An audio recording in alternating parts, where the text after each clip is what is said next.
Apreciados hermanos, contextualizo y explico la palabra que vamos a escuchar durante la celebración eucarística del próximo domingo cuarto del tiempo de Adviento. La primera lectura está tomada del segundo libro de Samuel en el capítulo 7, versículos 1 a 16. Se trata de la promesa que le hace el profeta Natán al rey David sobre su reino, que su linaje durará por siempre. El contexto es el de los últimos años de la vida de David y por supuesto también de su reinado.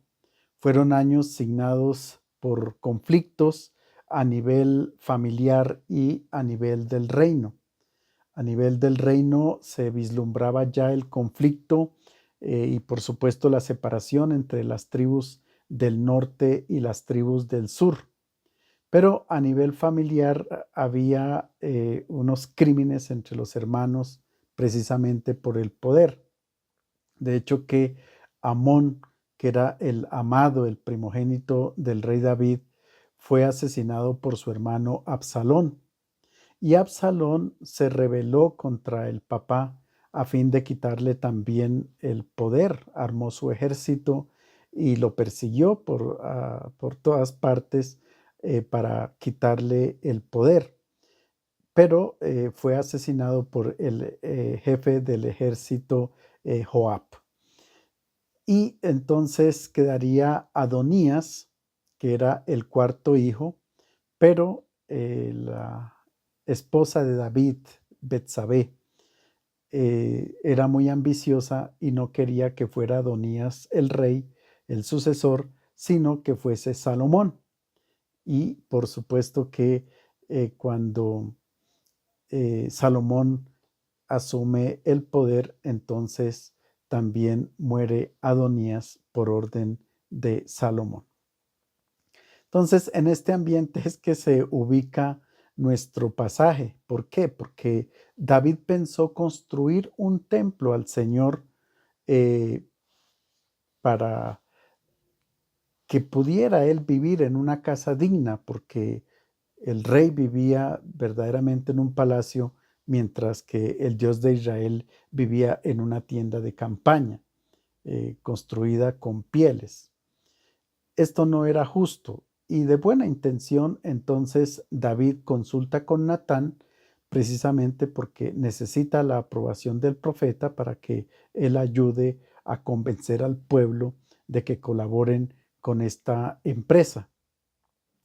Profeta Natán, en principio convencido, aprobó la idea que tenía el rey, pero pensándolo mejor, se dio cuenta que los sacrificios que tendrían que exigirle al pueblo eran demasiados y no era el momento para construir una construcción tan grande.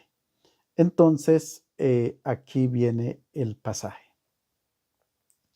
Cuando David se estableció en su casa y el Señor le dio paz con sus enemigos de alrededor, dijo el rey al profeta Natán: Mira, yo estoy viviendo en una casa de cedro, mientras el arca de Dios vive en una tienda de campaña. Natán le respondió: Ve a hacer todo lo que tienes pensado, que el Señor está contigo. Pero aquella noche recibió Natán esta palabra del Señor: Ve a decir a mi siervo David, así dice el Señor, ¿eres tú quien me va a construir una casa para que yo habite en ella? Y ahora di esto a mi siervo David, así dice el Señor Dios Todopoderoso, yo te saqué del campo de pastoreo, de andar tras las ovejas para ser jefe de mi pueblo Israel. Yo he estado contigo en todas tus empresas, he aniquilado a todos tus enemigos, te haré famoso como a los más famosos de la tierra. Daré un puesto a mi pueblo Israel, lo plantaré para que viva en él sin sobresaltos, sin que los malvados vuelvan a humillarlo como lo hacían antes, cuando nombré jueces en mi pueblo Israel. Te daré paz con todos tus enemigos y además el Señor te comunica que te dará una dinastía. Y cuando hayas llegado al término de tu vida y descanses con tus antepasados, estableceré después de ti a un descendiente tuyo, nacido de tus entrañas, y consolidaré su reino. Yo seré para él como un padre, y él será para mí hijo. Tu casa y tu reino durarán para siempre en mi presencia, tu trono permanecerá por siempre. Después de haberle negado Natán el permiso de construir el templo a David, entonces Natán dice, es el momento de comunicar aquello que Dios quiere para David. Sobre todo, la pregunta que él se hacía era, ¿cuál será el destino de mi dinastía? David sabía que todo estaba dado para que después de su muerte se desencadenara toda una guerra en la familia y que los enemigos aprovecharían para acabar con la joven dinastía. Natán le dice, no serás tú quien le construyes una casa a Dios, sino que será Él quien te construirá una casa estable y sólida. El término casa no indica solamente el edificio material, sino también la estirpe. En este sentido, Dios estaba empeñando su fidelidad en una solemne promesa que la dinastía davídica duraría para siempre. Pero históricamente las cosas no fueron así. El julio del 587 a.C., Nabucodonosor invadió Israel e invadió Jerusalén y ocurrió pues un drama muy grande porque se puso fin al reino de David. Y entonces ahora, ¿cómo entender esta promesa que le había hecho Natán al rey? ¿Acaso la palabra de Dios es irreversible? De ninguna manera. Y de hecho que Pablo dice que los dones, las promesas de Dios, lo que Él da, lo que Él dice, nunca es irrevocable. Lo que pasa es que tanto David como Natán soñaban con un reino de este mundo, pero el Señor no se adecua a los proyectos del hombre, que son siempre mezquinos. Los desmonta y los sustituye por los suyos y nos pide que los aceptemos con confianza. Entonces Dios hizo surgir en la familia de David a un rey, a Jesús, hijo de María. Israel esperaba un conquistador de imperios y Dios respondió enviando a un niño débil, pobre e indefenso. La segunda lectura está tomada de la carta del apóstol San Pablo a los Romanos, capítulo 16, versículos 25 a 27. Se trata de los últimos versículos de la carta que fue escrita a los cristianos de Roma, donde Pablo concluye hablando del misterio revelado por Dios a lo largo de la historia de la salvación. Para el apóstol es claro que Dios tiene un proyecto de salvación para con toda la humanidad, no solamente para con el pueblo judío, sino para con todos los gentiles y paganos, todos los que entramos a formar parte de la comunidad en Cristo, con una propuesta de hombre nuevo. Os saluda Erasto, cuestor de la ciudad, y Cuarto, nuestro hermano.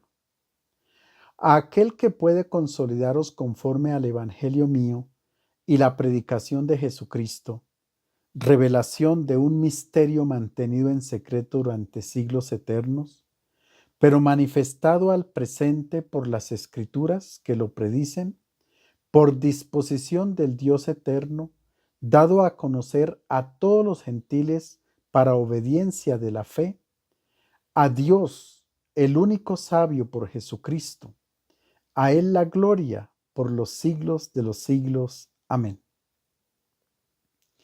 Cuando Pablo habla de misterio, está hablando entonces de la historia de la salvación, del plan que Dios tiene para la salvación de la humanidad.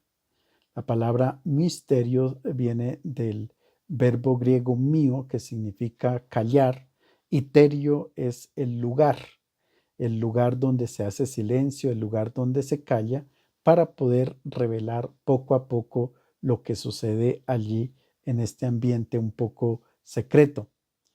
Pero Pablo es consciente que Dios ha revelado a todas las naciones su plan de salvación desde el mismo momento de la creación del universo, luego a través de los profetas y finalmente por medio de su Hijo Jesucristo, llegó al cumplimiento de su revelación. Como dice la carta a los Hebreos, en esta etapa final nos ha hablado por medio de su Hijo.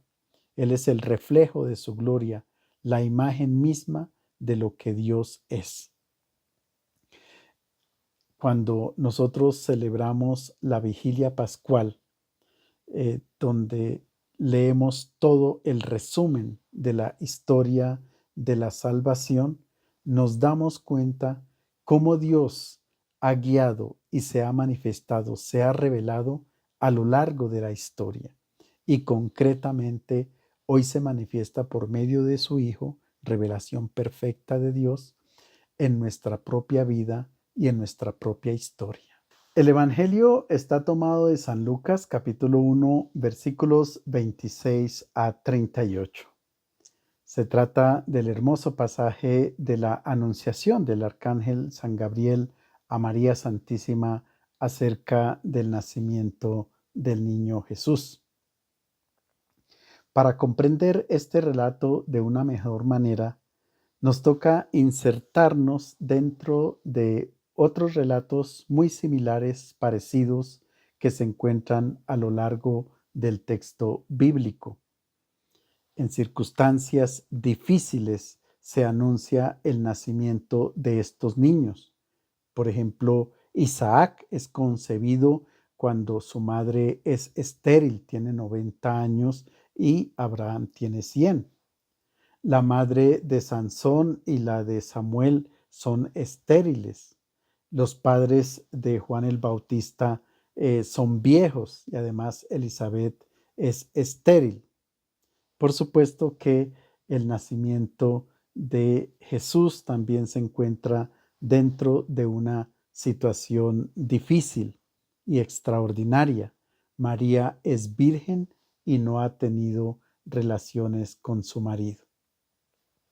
Entonces, la Virgen pone de relieve que estos relatos donde se anuncia el nacimiento de un niño de esta manera un poco difícil, traumática, es porque se trata de un don del cielo, de un don de Dios y que hace parte de la salvación y de la liberación y de la esperanza de toda la humanidad.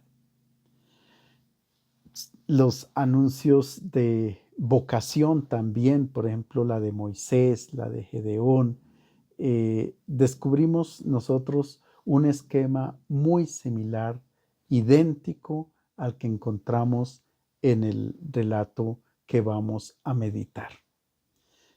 Siempre se llama al personaje porque se le aparece el ángel, el personaje da una respuesta, pero también hay una objeción, el ángel resuelve las cosas, hace una promesa, etc. Son relatos supremamente parecidos a lo largo del texto bíblico.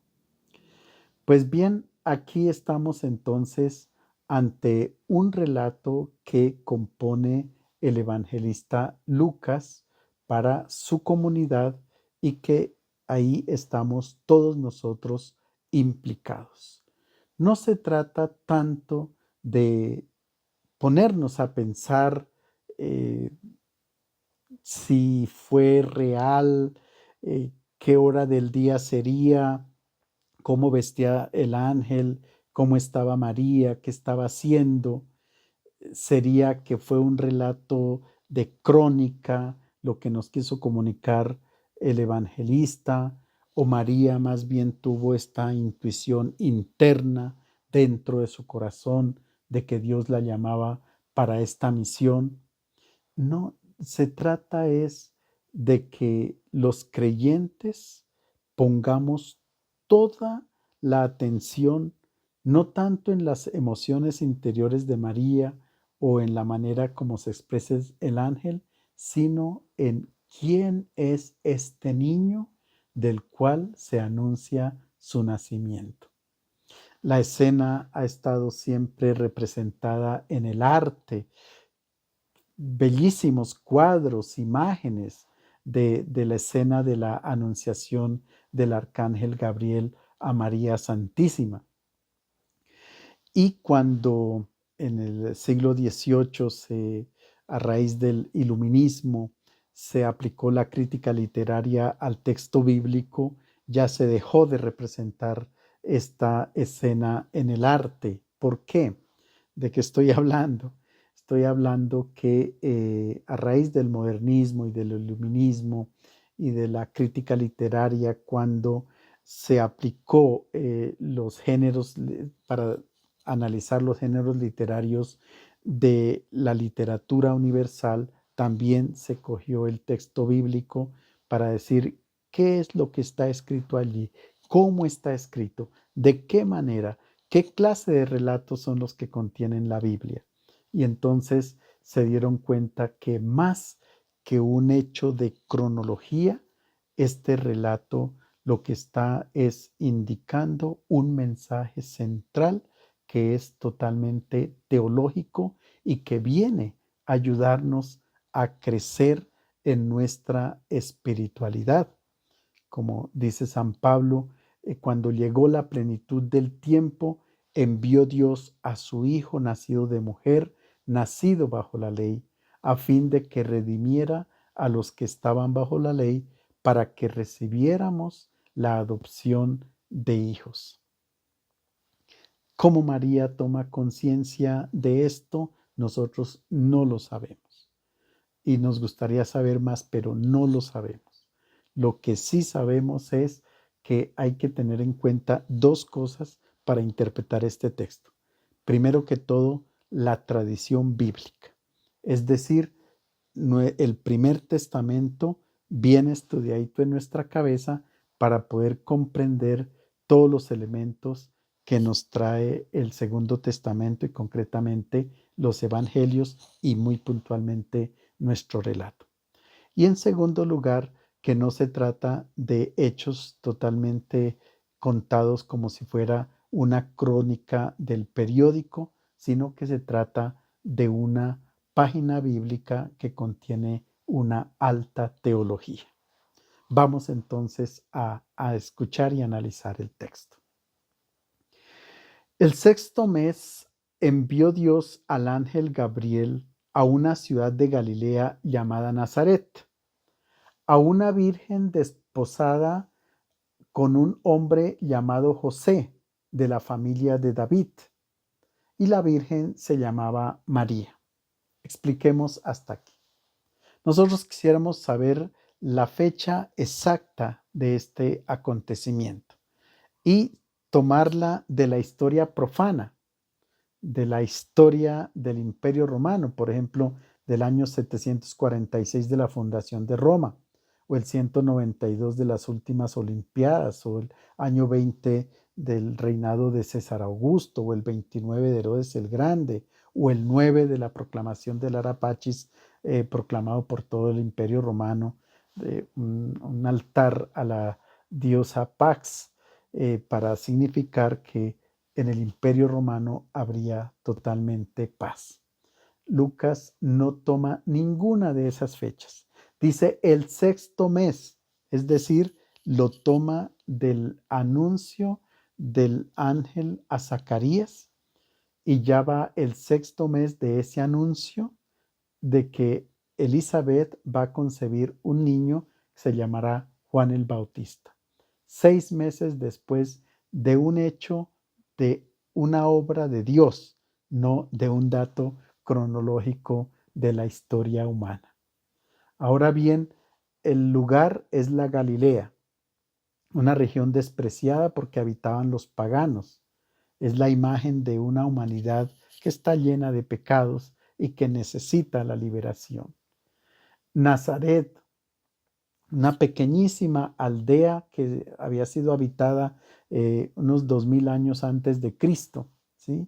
Pero que cuando hubo la invasión de Babilonia, eh, quedó totalmente desolada y allí existía o vivían unas 4 o 5 familias al máximo en unas grutas, casa gruta en Nazaret. Allí vivía la familia de José y de María y era un pueblito muy descuidado, más que descuidado, olvidado mejor. Y cuando Felipe encuentra a Jesús, se va corriendo a decirle a Natanael, hemos encontrado a Jesús de Nazaret. Y la respuesta de Natanael es, ¿acaso de Nazaret puede salir algo bueno? Ustedes pueden ver en Juan 1:46. Ahora bien, el ángel se dirige a una virgen. La virginidad para nosotros es un signo de dignidad y motivo de honor a lo largo de la vida, pero en Israel era apreciada únicamente antes del matrimonio, no después. Era una infamia para una joven permanecer virgen toda la vida, porque era juzgada como incapaz de atraer la atención de un hombre y sobre todo como capaz de procrear, de generar vida. O sea, una mujer sin hijos era como un árbol seco y sin frutos. Entonces, el término virgen era un poco despreciativo. En los momentos más dramáticos de la historia de Israel, a Jerusalén, cuando fue derrotada y humillada, destruida y sin esperanza, se le llamó la Virgen Sión, la Virgen, porque se había interrumpido la vida en ella, era incapaz de procrear. Jeremías 31:4 dice, de nuevo te edificaré y serás reedificada, Virgen de Israel. De nuevo tomarás tus panderos y saldrás a las danzas con los que se divierten. O sea, le anuncia una alegría nueva a Jerusalén.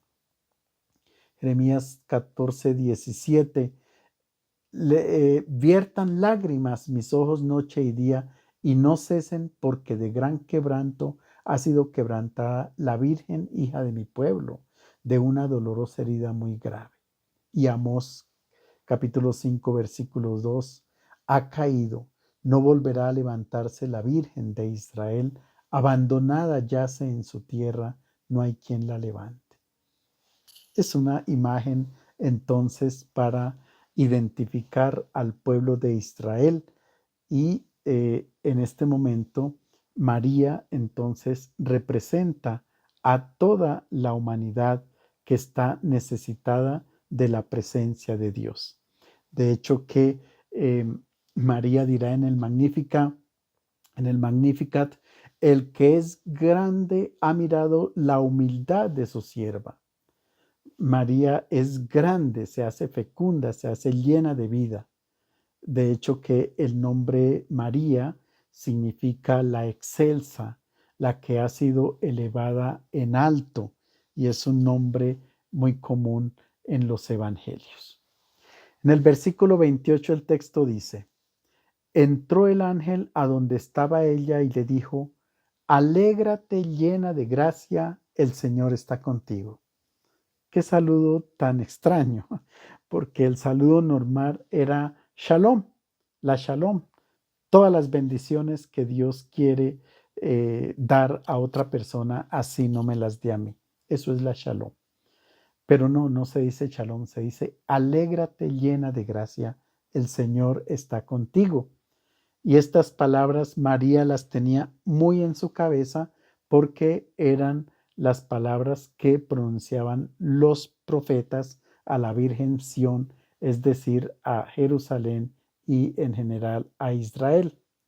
Por ejemplo, Sofonías capítulo 3 versículo 1 dice, grita ciudad de Sión, lanza vítores Israel, festeja lo exultante Jerusalén capital, no temas. Y Zacarías 9:9, regocíjate sobremanera, hija de Sión. Y Joel 2:23, alégrense, hijos de Sión, regocíjense en el Señor su Dios. Poniendo estas palabras del ángel, estas palabras en boca del ángel, la invitación a alegrarse, Lucas entonces está identificando a María con esta virgención que se alegra porque ha llegado el Señor, está presente en medio de su pueblo. La alegría es un tema recurrente a lo largo del Evangelio de Lucas. Se alegran todos por el nacimiento de Juan el Bautista. Los pastores, cuando encuentran al niño, se van corriendo porque una gran alegría será para todos los pueblos. Ahora bien, María se le cambia el nombre en este momento, se le llama Keharitomene en griego, que es recolmada del amor del Señor. El verbo caritó lo encontramos aquí y en Efesios 1:6, siempre dirigido a la humanidad, a todos nosotros. Alegrémonos porque somos amados de Dios. El Señor está interviniendo e irrumpiendo en nuestra historia, en una historia de guerra, de violencia, de homicidios, de corrupción, de torturas. Todos esperamos una intervención de Dios, o muchos esperan que Dios borre todo y que comience de nuevo, ojalá con un nuevo pueblo que traiga extraterrestres a este mundo y acabe con nosotros. Dios no hace eso con nosotros, no nos cambia por extraterrestres, sigue actuando, sigue trabajando, sigue haciendo historia con cada uno de nosotros, no importa nuestra situación en que estemos. Si Dios cambia el nombre de María, entonces es porque la destina para una misión particular, como ocurre en muchos de los textos del Primer Testamento. El Señor está contigo, es una expresión que también María la entiende fácilmente, porque fue lo que se le dijo a Josué, fue lo que se le dijo a Gedeón para que continuaran con su misión. Y el texto continúa diciendo, al oírlo, ella quedó desconcertada y se preguntaba qué clase de saludo era aquel. El ángel le dijo, no temas, María, que gozas del favor de Dios. Mira, concebirás y darás a luz un hijo a quien llamarás Jesús. Será grande, llevará el título de Hijo del Altísimo. El Señor Dios le dará el trono de David su padre, para que reine sobre la casa de Jacob por siempre y su reino no tenga fin. María se turba como le pasó a Zacarías, pero con una emoción interna muy fuerte. El verbo en griego es diatarexein, que viene del verbo tarazo, que significa la agitación de las ondas del mar. O sea, lo que pasa en la vida de una persona que acoge la palabra. Eso le causa un movimiento fuerte dentro porque cambian los proyectos de la vida. La persona cambia de rumbo. Es, es una emoción muy fuerte la que se siente cuando la palabra de Dios llega. Y el ángel le invita a no tener miedo. ¿Por qué? Porque ahora ella lo que entra es en el designio de amor de Dios. El niño se llamará Jesús. En el Primer Testamento Dios no tiene nombre, pero ahora quiere ser llamado Joshua, que significa Dios salva. Ese es el nombre Jesús, Dios salva. Es decir, es un Dios que conduce a la vida, no es un Dios justiciero, vengativo, no, es un Dios de vida. Además, será grande, dice el texto, porque en el Primer Testamento el término Elión y significaba al Dios altísimo, al Dios de los israelitas, que era fuerte, terrible, invencible. En cambio, en el Hijo de María nosotros tenemos el rostro auténtico del Altísimo, que es un niño inocente, un niño que viene a decirnos cuán grande es el amor de Dios. Ahora bien, a él se le dará el trono de David su padre. Lo que meditábamos en la primera lectura, el evangelista declara que el Hijo de María, que en el Hijo de María se ha cumplido toda la promesa hecha a David. Jesús es el esperado Mesías, el destinado a reinar eternamente. Es una invitación a no dejarnos seducir por otros Mesías. La ciencia puede ser un Mesías, la tecnología, los políticos que prometen esta vida y la otra, pero al fin y debajo de esto se esconden muchas capas de pecado, corrupción, iniquidad, etc. También pueden haber líderes religiosos que se creen Mesías. No, el Señor nos dice, por favor, no hay que esperar otros salvadores porque ninguno puede sustituir a Jesús. En el Evangelio de Mateo 24:5 se dice, muchos vendrán después de él y se presentarán diciendo, yo soy el Cristo. Incluso harán milagros y prodigios hasta el punto de engañar, si fuera posible, también a los elegidos. El evangelista nos quiere a nosotros, personas que orientemos nuestra mirada a Jesús, porque de él es que se promete el reino. María respondió al ángel, ¿cómo sucederá eso si no conozco a varón? El ángel le respondió, el Espíritu vendrá sobre ti y el poder del Altísimo te cubrirá con su sombra. Por eso el consagrado que nazca llevará el título de Hijo de Dios. Mira, también tu pariente Isabel ha concebido en su vejez y la que se consideraba estéril está ya de 6 meses. Pues nada es imposible para Dios. Respondió María, yo soy la sierva del Señor, que se cumpla en mí según tu palabra.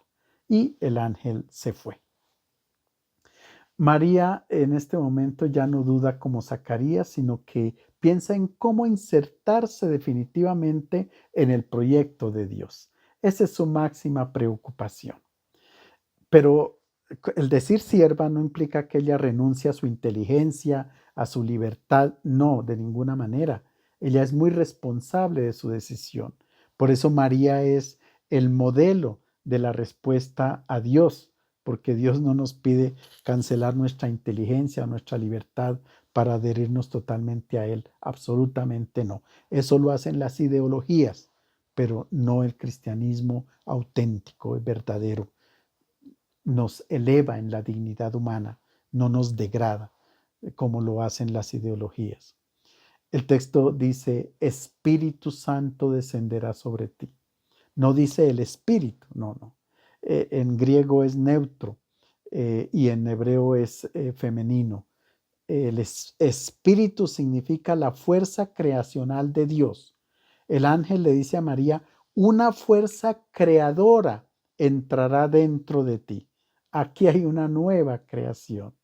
Es una imagen bellísima. Ahora bien, la otra imagen es la fuerza del Altísimo te cubrirá con su sombra. La sombra y la nube son los signos de la presencia de Dios. Cuando leemos el libro del Éxodo, Dios precedía al pueblo de Israel mediante una columna de nube, de humo, y una nube lo cubría la tienda de Moisés cuando entraba a encontrarse con Dios. ¿Qué nos está diciendo Lucas? Si Dios se hacía presente así, cubriendo a los personajes y al pueblo con su infinita protección, con su sombra, es signo de que Dios está ahí presente. Luego María es la presencia de Dios ahora. Y como los del Primer Testamento creían que la presencia de Dios estaba en el arca de la alianza, ahora María es la nueva arca de la alianza porque ahí está la presencia de Dios.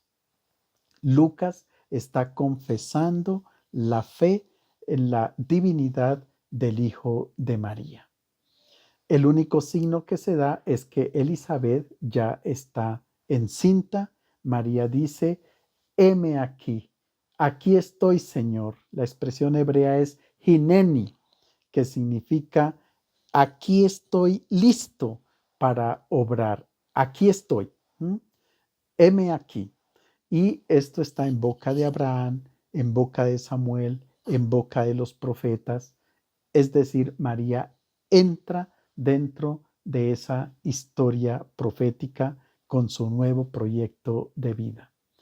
Pero lo más sorprendente es que en la boca de Dios también está el heme aquí.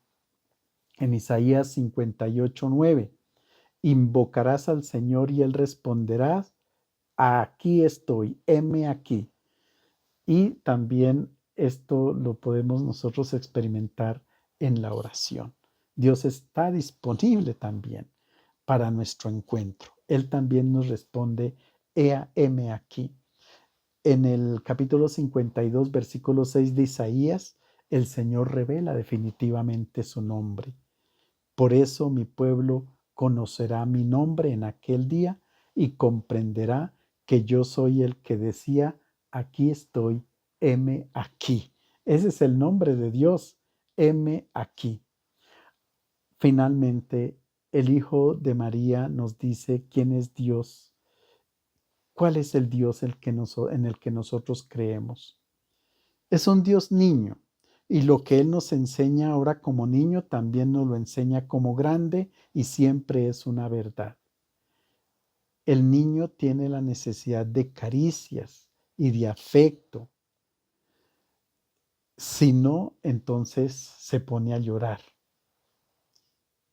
El Dios que se nos revela entonces en la historia de salvación por medio de Jesús es un Dios que pide ser amado, que pide ser acariciado.